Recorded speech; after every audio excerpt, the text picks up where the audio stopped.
সুপ্রিয় দর্শক, আসসালামু আলাইকুম। রোজার আগেই বিএনপি দেশের দায়িত্ব নিতে যাচ্ছে, যার কারণে রবিবার সংসদ সদস্যরা শপথ নেবেন এবং সোমবার মন্ত্রিসভার সদস্যরা শপথ নেবেন। এই যে মন্ত্রিসভার সদস্যরা শপথ নেবেন, এই জন্য বিএনপিকে আগে থেকেই মন্ত্রিসভাটা গঠন করতে হবে। এজন্য শুক্রবার সন্ধ্যার পর বিএনপির চেয়ারম্যান তারেক রহমান তার দলের সিনিয়র নেতাদের সঙ্গে বসেছেন এবং ৪ ঘন্টার বেশি রুদ্ধদ্বার বৈঠক করেছেন, যেখানে সবচেয়ে বেশি আলাপ হয়েছে স্বরাষ্ট্র মন্ত্রণালয়ে। হবেই বা না কেন, এবারের এই সরকার পরিচালনার জন্য অন্যতম গুরুত্বপূর্ণ মন্ত্রণালয় হলো এই স্বরাষ্ট্র মন্ত্রণালয়। ডক্টর ইউনূসের রেখে যাওয়া এই ভঙ্গুর পরিস্থিতিতে রাষ্ট্রকে ঠিকভাবে পরিচালনার জন্য এই স্বরাষ্ট্র মন্ত্রণালয় এবং সেখানে মন্ত্রীর দায়িত্ব কে পাচ্ছেন, এটা অনেক গুরুত্বপূর্ণ বিষয় হয়ে দাঁড়িয়েছে এবং বিএনপির নেতারা সবচেয়ে বেশি আলাপ করেছেন সেটা নিয়েই। এখানে বিএনপি দুজন নেতাকে চুজ করেছে। একজন হলেন সালাউদ্দিন আহমেদ এবং আরেকজন হলেন লুৎফর বাবর।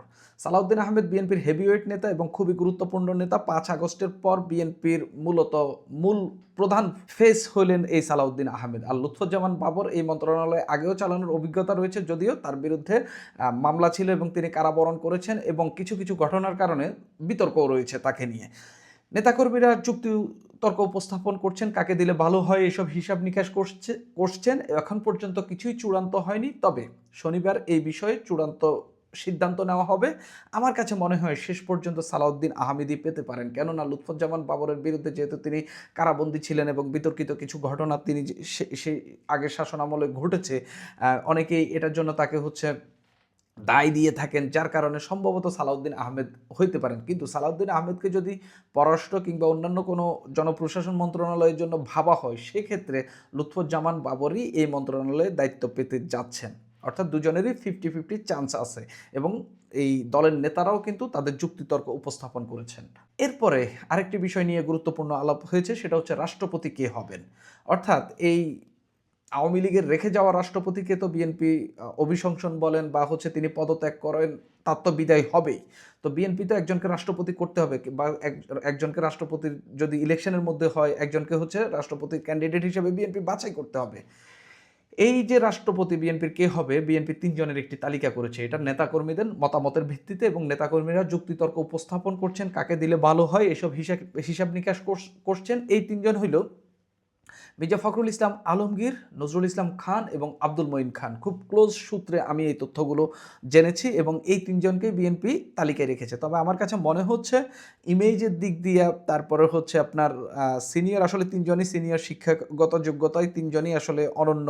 সে জায়গায় আমার মনে হচ্ছে পপুলারিটি এবং দীর্ঘ সময় ধরে বিএনপিকে পরিচালনার যে অভিজ্ঞতা দেখিয়েছেন মির্জা ফখরুল ইসলাম আলমগীর, এবং মানুষের কাছে তার যে গ্রহণযোগ্যতা দলমত নির্বিশেষে, আমার কাছে মনে হচ্ছে শেষ পর্যন্ত রাষ্ট্রপতির হওয়ার টিকিটটা তিনিই পেতে পারেন দল থেকে।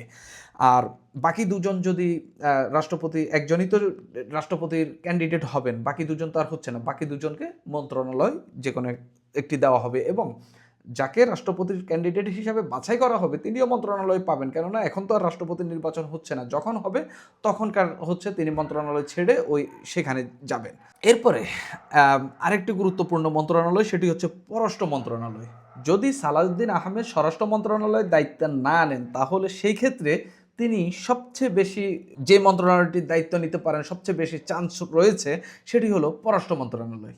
যদি তাকে পররাষ্ট্র মন্ত্রণালয়ে যদি তিনি না যান বা না পান, সেক্ষেত্রে ডক্টর ওসমান ফারুক, সাবেক শিক্ষামন্ত্রী এবং শিক্ষাবিদ এবং একজন খুবই কোয়ালিফাইড ব্যক্তি, তাকে পররাষ্ট্র মন্ত্রণালয়ের দায়িত্ব দেওয়া হতে পারে, এরকমটা শোনা যাচ্ছে। এর বাইরেও আরেকজনকে নিয়ে আলোচনা হচ্ছে, তিনি হলেন বিএনপির যুগ্ম মহাসচিব হুমায়ুন কবির এবং বিএনপির যুগ্ম মহাসচিব আন্তর্জাতিক সম্পর্ক বিষয়ক। তাকে নিয়েও আলোচনা চলছে এবং তিনিও হয়তো প্রতিমন্ত্রী হইতে পারেন কিংবা পূর্ণমন্ত্রী এখানে হইতে পারেন। এর বাইরে প্রতিমন্ত্রী হিসাবে ভাবা হচ্ছে শামা ওবায়েদের কথাও। তিনিও বিএনপির আন্তর্জাতিক কমিটিতে রয়েছেন এবং তাকে নিয়েও ভাবা হচ্ছে। অর্থ মন্ত্রণালয় সম্ভবত একমাত্র ক্যান্ডিডেট সম্ভবত রেজা কিবরিয়া। আসলে বিএনপির যে আপনি যদি জয়ীদের তালিকাটা দেখেন বা বিএনপির বর্তমান যে দল, সেখানে আসলে রেজা কিবরিয়ার মতো কোয়ালিফাইড অর্থনীতিবিদ আসলে আছে কিনা সেটা আমার জানা নেই। তবে সম্ভবত এখন এক্সিস্টিং যে লিস্ট, সেই লিস্ট মতে অর্থ মন্ত্রণালয়ের সবচেয়ে বড় ক্যান্ডিডেট হচ্ছেন রেজা কিবরিয়া। সম্ভবত তিনিই এই মন্ত্রণালয়টি পেতে যাচ্ছেন। এরপরে হলো স্থানীয় সরকার মন্ত্রণালয়।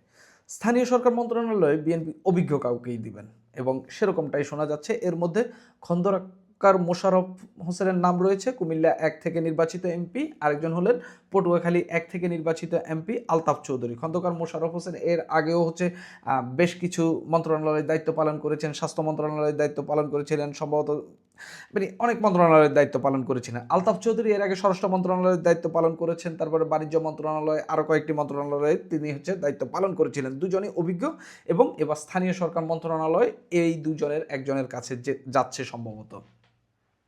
জনপ্রশাসন মন্ত্রণালয়, তারেক রহমান সম্ভবত 2টা মন্ত্রণালয় নিজের কাছে রাখতে পারেন। এই আমলাতন্ত্রকে তো ঢেলে সাজাইতে হবে, এটাতে একেবারে নিঃসন্দেহে এই আমলাতন্ত্রে অনেক কিছু রিফর্ম বলেন বা হচ্ছে এখানে ওলট পালট করতে হবে, এখানে আওয়ামী লীগপন্থী যারা আছে তাদেরকে সাইড করতে হবে, তারপরে হচ্ছে জামাতের এস্টাবলিশমেন্টও এখানে রয়েছে। তো বিএনপি তো এটা খুব ভালো করে জানে, আর সে তো তার মতো করে দেশ চালাইতে হইলে এখানে তার মতো করেই হচ্ছে আমলাতন্ত্রটাকে সাজাইতে হবে। সেই কারণে এখানে এমন একজনকে রাখবে আসলে যিনি খুবই গুরুত্বপূর্ণ নেতা এবং যিনি আমলাতন্ত্রের এই ফাংশনটা খুব ভালো করেই জানেন। হয়তো বা তারেক রহমান রাখতে পারেন, সঙ্গে একজন প্রতিমন্ত্রী রাখতে পারেন তিনি। যদি তিনি না রাখেন, রাষ্ট্রপতি ক্যান্ডিডেট হিসেবে যদি মির্জা ফখরুল ইসলাম আলমগীরকে চুজ করা হয়, তিনি রাষ্ট্রপতি হওয়ার আগ পর্যন্ত এই মন্ত্রণালয়ের দায়িত্ব পাইতে পারেন, এরকমটা শোনা যাচ্ছে। যদি তাও না হয়, সালাউদ্দিন আহমেদ, তিনি আগে সরকারি চাকরিজীবী ছিলেন, অর্থাৎ আমলা ছিলেন, তিনিও হচ্ছে এই ফাংশনটা খুব ভালো করে জানেন এবং আমলাতন্ত্রটা মোটামুটি বোঝেন। এর বাইরে আরেকজন রয়েছেন, সেটা হচ্ছেন আব্দুল মঈন খান, তিনিও হইতে পারেন। তারপরে হলো মন্ত্রণালয়। শিক্ষা মন্ত্রণালয় কার কাছে যাচ্ছে? দুজনের নাম সবচেয়ে বেশি শোনা যাচ্ছে। ডক্টর ওসমান ফারুক, তিনি আগেও শিক্ষামন্ত্রী ছিলেন। যদি তাকে পররাষ্ট্র মন্ত্রণালয় না দেওয়া হয় বা সেখানকার জন্য বিবেচনা না করা হয়, তাহলে সম্ভবত তিনি শিক্ষামন্ত্রী হতে যাচ্ছেন। আরেকজন ক্যান্ডিডেট রয়েছে শিক্ষামন্ত্রীর জন্য, খুবই হেভিওয়েট, সবার মুখে মুখে এই কথাটি, আনম এহসানুল হক মিলন। তিনি যদি শিক্ষামন্ত্রী না পান, প্রাথমিক ও গণশিক্ষা মন্ত্রণালয় পেতে পারেন, এটা মোটামুটি কনফার্ম। বাণিজ্য মন্ত্রণালয় আরেকটি গুরুত্বপূর্ণ মন্ত্রণালয়, সম্ভবত আমির খুসরো মাহমুদ চৌধুরী পেতে যাচ্ছেন। আর আগের আমি যে মন্ত্রণালয়গুলোর কথা বলেছি সেখানকার কোনোটি যদি আলতাফ চৌধুরী না পান, তিনি এটা পাইতে পারেন, কেননা তিনি এর আগেও বাণিজ্য মন্ত্রণালয়ের দায়িত্ব পালন করেছিলেন।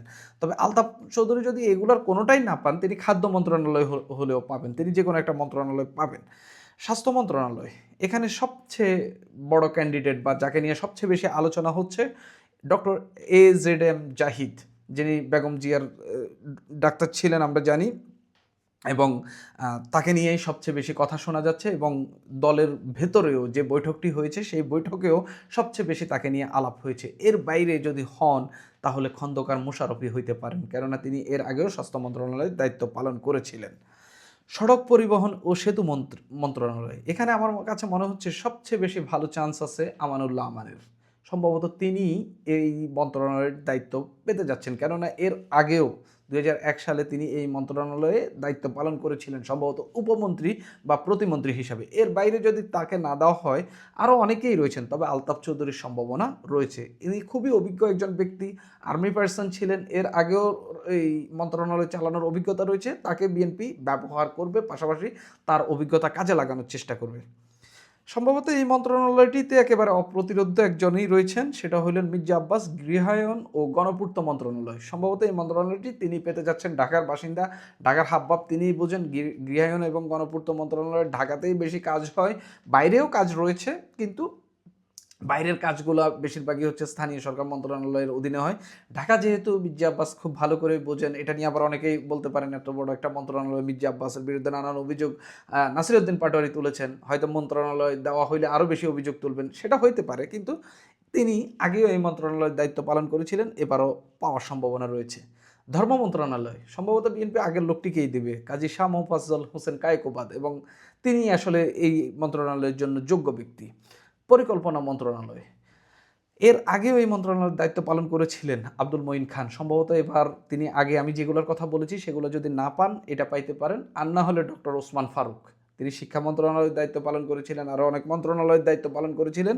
এবার যদি পররাষ্ট্র তিনি না পান, যদি তিনি শিক্ষা মন্ত্রণালয়ে না যান, তাহলে তিনি পরিকল্পনা মন্ত্রণালয়ে পাওয়ার একটা সম্ভাবনা রয়েছে। এর বাইরে বিএনপি আসলে নতুন মুখ অনেককে নিয়ে আসবে, তাদের জোটের যারা ছিল, যেমন হচ্ছে ববি হাজ্জাজ, তারপর আন্দালিব রহমান পার্থ, জোনায়েদ সাকি, তারপরে নুরুল হক নূর, এদেরকেও কিন্তু বিএনপি উপমন্ত্রী বলেন বা প্রতিমন্ত্রী বলেন বা পূর্ণাঙ্গ মন্ত্রীও কোনো কোনো মন্ত্রণালয়, যেমন সংস্কৃতি মন্ত্রণালয়, তথ্য মন্ত্রণালয়, আন্দালিব রহমান প্রার্থীর খুব ভালো চান্স রয়েছে। এছাড়া বিএনপির টেকনোক্রেট হিসাবে বেশ কিছু কয়েকজনকে আনবে, দল থেকে আনবে, একেবারে দলের বাইরে থেকে অন্য কাউকে আনবে, মানে অন্য দলের না কিন্তু হচ্ছে সমাজে ভালো কাজ করতেছে এরকম। যেমনটা আওয়ামী লীগ নিয়েছিল হচ্ছে আপনার সামন্তলালকে, এরকম দু একটা জনকে হচ্ছে বিএনপিও এনে হয়তো চমক দেখাইতে পারে। কিন্তু আমি যেগুলো বলছি এগুলো দলের একেবারে ইন্টারনাল আলাপ, এবং সবচেয়ে বেশি আলাপ হচ্ছে স্বরাষ্ট্র মন্ত্রণালয় নিয়ে, কাকে দেবে না কাকে দেবে এই নিয়ে বিএনপি মোটামুটি নিজেদের মধ্যে হিসাব নিকাশ করেই যাচ্ছে। সুপ্রিয় দর্শক, এখন এই পর্যন্তই।